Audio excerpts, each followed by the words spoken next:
Nous sommes presque au bord d'une guerre totale. Ce sont les mots du chef de la diplomatie européenne, Josep Borrell, alors que les yeux sont rivés sur le face-à-face meurtrier entre Israël et le Hezbollah libanais.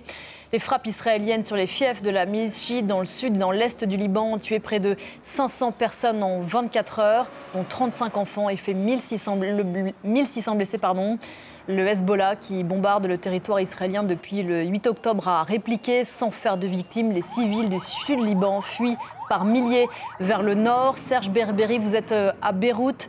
Bonjour Serge, ce matin, toutes les écoles du Liban sont fermées, un pays qui vit au rythme des alertes.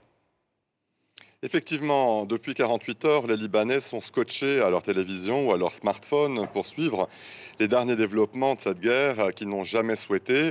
Il y a encore quelques semaines, un sondage indiquait que près de 90% des Libanais voulaient la fin du conflit au sud Liban.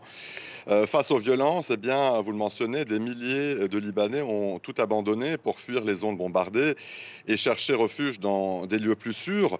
Cette vague d'exode s'ajoute aux plus de 100 000 personnes ayant déjà quitté le sud Liban depuis le début du conflit.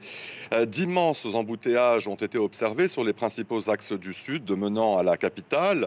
Même scénario sur la nationale reliant la plaine de la Bekaa et les régions du centre et du nord du pays. Ce matin, le Hezbollah a lancé une nouvelle salve de missiles contre Israël visant des positions militaires, notamment près de Haïfa, où un aéroport militaire aurait été touché selon le mouvement chiite. Le Hezbollah qui a également indiqué ce matin avoir pris pour cible un complexe militaire industriel situé à plus de 60 km de la frontière. Tsahal a de son côté intensifié ses frappes dans le sud du Liban ces dernières heures, notamment près de Tyr et dans la plaine de la Bekaa, causant des destructions importantes. Le bilan provisoire fait état de 500 morts et plus de 1600 blessés. Ce mardi, eh bien aussi, les écoles et les instituts du pays restent fermés, une fermeture qui pourrait se prolonger encore plusieurs jours. Serge, comment réagit le gouvernement libanais ? Eh bien, le Premier ministre Najib Mikati a dénoncé ce qu'il qualifie de guerre d'extermination menée par Israël contre le Liban. Selon lui, eh bien, il s'agit d'un véritable plan de destruction visant à anéantir les villes et villages du pays.